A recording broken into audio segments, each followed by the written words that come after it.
Hello everyone, कैसे हैं आप सभी लोग। होप सारे लोग बढ़िया और शानदार होंगे। तो चलिए हम लोग आज से अपना नया चैप्टर चालू करेंगे।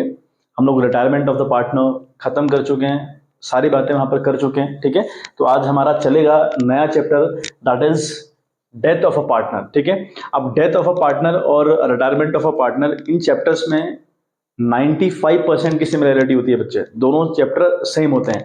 कैसे? जैसे इस एग्जाम्पल को आप ऐसे समझें, हमारी लाइफ से कोई चला जाए या उसकी डेथ हो जाए, है ना, तो दोनों बातें एक ही तो हैं। कोई चला जाए यानी रिटायरमेंट ले ले, या फिर उसकी डेथ हो जाए, तो दोनों बातें बिल्कुल सेम ही हैं। मतलब वो बंदा हमारे लिए अब तो अवेलेबल है ही नहीं, तो इसी को हम डेथ ऑफ अ पार्टनर कह रहे हैं या रिटायरमेंट ऑफ अ पार्टनर कह रहे हैं। काफी हद तक सिमिलरिटी दोनों में है, इसलिए मैं कह रहा हूँ। टॉपिक हम लोग देखें क्या क्या हम लोग को इस चैप्टर में टॉपिक कवर करने हैं। तो पहली बात हम देखें टॉपिक्स टू बी कवर। तो पहला जो बात हमको करनी है इसके regarding, that is calculation of gaining ratio. हमें पता करना पड़ेगा कि कौन पार्टनर गेन कर रहा है, कैसे। सपोज करो एक्स वाई जेड तीन पार्टनर है, इनका रेशियो 5 3 2 है, ये इनके रेशियोज हैं। ठीक है, सपोज करो आप वाई फर्म से रिटायरमेंट ले रहा है या वाई की डेथ हो रही है। ठीक है, तो अब जो रिमेनिंग पार्टीज है एक्स और जेड, इनका गेनिंग रेशियो क्या होगा, ये हमको कैलकुलेट करना पड़ता है। जो रिमेनिंग पार्टीज है उनका गेनिंग रेशियो क्या होता है। ठीक है, अब एक मजे की बात क्या है, जितने कॉन्सेप्ट आपके रिटायरमेंट में लगे थे ना, कि हम कैसे निकालें कि जो रिमेनिंग पार्टीज है वो कितना गेन कर रहे हैं, ये हम कैसे निकालें।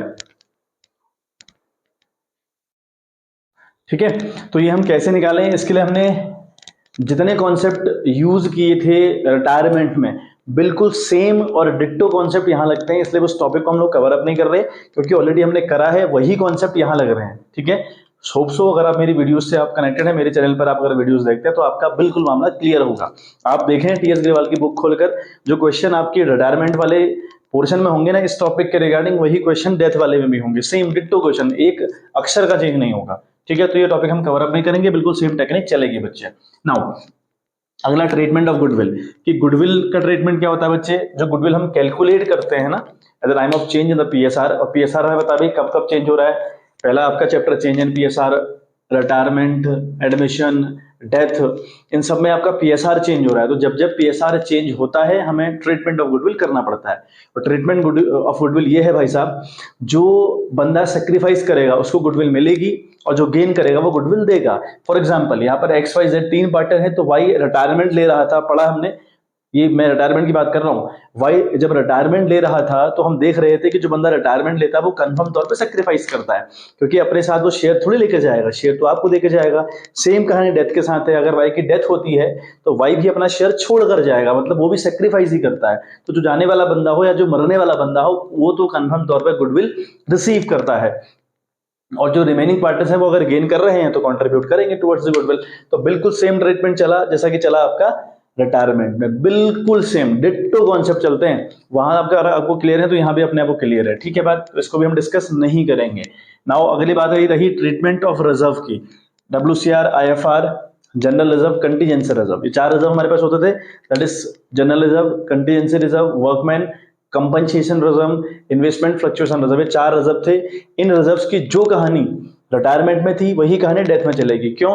क्योंकि रिटायरमेंट और डेथ दोनों कॉन्सेप्ट सेम है बच्चे। इसको ऐसे याद रखना कि हमारी लाइफ से कोई बंदा चला जाए या उसकी डेथ हो जाए मेरी बला से, लेकिन है वो बात ये कि वो बंदा मेरे लिए अब अवेलेबल नहीं है। ठीक है, ये भी कॉन्सेप्ट बिल्कुल सेम है। तो इन तीन कॉन्सेप्ट, सॉरी 1 2 3 4, सॉरी तीन कॉन्सेप्ट है ना, calculation of good gaining ratio, treatment of goodwill and treatment of reserve. In topic को हम दोबारा नहीं करेंगे बिकॉज बिल्कुल सेम टॉपिक थे, आप उसे कर लीजिएगा। और होप सो आप मेरी वीडियो से अगर कनेक्टेड हैं तो करा होगा आपने, obvious सी बात है। अगला जो इंपॉर्टेंट टॉपिक रहेगा इसमें, calculation of profit of deceased partner.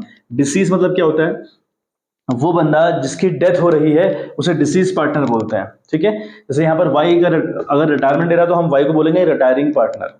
ठीक है, लेकिन अगर वाई की डेथ होगी तो हम उसको बोलेंगे डिसीज पार्टनर। समझ में आ रही बात, जिसकी मृत्यु हो रही है, जो मर रहा है। तो अब क्या होता है ना, calculation of profit of deceased partner, इसलिए ये किस वाला का नाम है। देखो, मरने वाला कब मरेगा ये डेट तय होती है क्या? नहीं। आप रिटायरमेंट वाले चैप्टर में गौर करिएगा, अक्सर वो लोग या तो 1 अप्रैल को रिटायरमेंट लेते हैं या वो 31 मार्च को रिटायरमेंट लेते हैं। जरा गौर करिएगा क्वेश्चन के अंदर, लगभग केसेस में क्या होगा ना बच्चे, या तो वो 1 अप्रैल को लेगा रिटायरमेंट या 31 मार्च को लेगा। मतलब ये कंफर्म तौर पे बात चल रही होगी, या तो 1 अप्रैल या फिर 31 मार्च। लगभग कहानी चल रही होती है। ठीक है, तो यहाँ पर तो क्या है कि आपका फाइनेंशियल ईयर कंप्लीट हो जाता है भाई, 1 अप्रैल को ले ले तब भी आपका फाइनेंशियल ईयर कंप्लीट है, और 31 मार्च को ले ले तब भी आपका फाइनेंशियल जो ईयर है वो बिल्कुल कंप्लीट है नहीं है। अगर 1 अप्रैल को लेगा तब भी आपका जो फाइनेंशियल ईयर है कंप्लीट, 31 मार्च को लेगा तो फाइनेंशियल ईयर कंप्लीट करके जा रहा है। लेकिन डेथ प्री डिफाइंड थोड़ी है यार, डेथ तो कभी भी हो सकती है। तो अगर इन बिटवीन द डेथ हो जाए, कैसे? हमने 1 अप्रैल से अपना कारोबार चालू किया, है ना, हम हर साल अपना कारोबार 1 अप्रैल से चालू करते हैं और इसको लेकर जाते हैं 31 मार्च तक, तो अपनी सारी बुक्स हम 31 मार्च को क्लोज करते हैं। यस और नो? बिल्कुल सही बात है। ऐसा होता है ना, हम अपना सारा बिजनेस, ये सारा कारोबार 1 अप्रैल से लेकर 31 मार्च तक का करते हैं। तो इसके बीच में अगर कहीं पर मर जाए कोई पार्टनर, अगर भाई की डेथ इस बीच में हो जाए, मतलब मान लिया 31 जुलाई को इसकी, 30 जून को इसकी, या 31 जुलाई वट एवर जो भी कहते हो आप, यहाँ इसकी बीच में डेथ हो गई, तो भाई फिर क्या होगा, है ना, इसको प्रॉफिट मिलेगा। अगर कोई बंदा इन बिटवीन द ईयर मर जाए तो उस बंदे को प्रॉफिट मिलता है। उसी प्रॉफिट की हम बात कर रहे हैं कि calculation of profit of deceased partner, यानी अगर इन बिटवीन द ईयर कोई बंदा मर जाए तो उसको प्रॉफिट मिलेगा। क्यों? देखो, हमने 1 अप्रैल से काम चालू किया, 31 मार्च जो आने वाला 31 मार्च है, वहां पे कुछ ना कुछ प्रॉफिट तो होगा हम लोग को, या लॉस होगी, है ना, मतलब कुछ ना कुछ होगा ना, या तो प्रॉफिट होगा या लॉस होगी कि नहीं होगी 31 मार्च जब अकाउंट क्लोज करेंगे। तो जरा सोच के देखो, 31 जुलाई तक तो इसने भी मेहनत करी इस पर, जिसकी डेथ हो गई है। अगर मान लिया खुदा ना खास्ता प्रॉफिट आ गया, तो जो प्रॉफिट आया है, क्या उस पर इसने आपको हेल्प नहीं करी, इसने उस पर जोर नहीं डाला? डाला ना यार, इसने भी तो मेहनत करी, तो उसको प्रॉफिट में हिस्सा मिलता है, आने वाले प्रॉफिट में, ऐसी लॉस मिलता है। तो इसलिए अगर मैं कह रहा हूं, अगर कोई बंदा इन बिटवीन द ईयर मर जाए तो calculation of profit of deceased partner topic अपने आप पैदा हो जाता है। ठीक है बात? अच्छा, अगला topic, amount payable to executor of deceased partner. Executor का मतलब क्या हुआ? एग्जीक्यूटर का मतलब हुआ बच्चे, है ना, एग्जीक्यूटर का मतलब हुआ उत्तराधिकारी। Amount payable to executor of deceased partner, deceased मतलब मरने वाला बंदा, जो मरने वाला बंदे का जो उत्तराधिकारी होगा ना उत्तराधिकारी, भाई अगर बाप की डेथ होती है तो बेटा उसका उत्तराधिकारी हो जाता है, सारी प्रॉपर्टी बेटे की हो जाती है ऑटोमेटिकली। तो ऐसे ही जब अगर कोई पार्टनर की डेथ हो गई, मर गया वो बंदा, तो उसका जो भी बेटा होगा, जो भी उसका रिलेटिव होगा, उसको हमें अमाउंट पे करना पड़ेगा ना। After the death of a partner जितनी भी उसकी कैपिटल है, जो भी उसके बेनिफिट्स हैं, सब पे करने पड़ेंगे। तो उनकी हम कैलकुलेशन करते हैं, उसी को हम कह रहे हैं amount payable to executor of deceased partner. Last topic, account, loan account of the executor. ये loan account of the executor वाला टॉपिक आपका रिटायरमेंट में भी था, मैंने स्किप किया। इसलिए स्किप किया क्योंकि सेम टॉपिक है, यहाँ और वहां में अंतर तो पूछा नहीं, तो यही हम उसको कवर अप कर लेंगे। दोनों बातें मैं आपको साथ साथ समझाते हुए चलूंगा। इसका क्या मतलब है? लोन अकाउंट ऑफ एग्जीक्यूटर का मतलब हुआ, मान लिया हमने, जो बंदा मरा उसके देने हैं 20 लाख रुपए, उसके हमें देने हैं 20 लाख रुपए, तो हमने ये निकाल लिया कि जो मरने वाला बंदा है उसके एग्जीक्यूटर को 20 लाख रुपए देने हैं। Amount payable to executor of deceased partner, तो अच्छा 20 लाख रुपए देने हैं। फिर कहानी क्या है?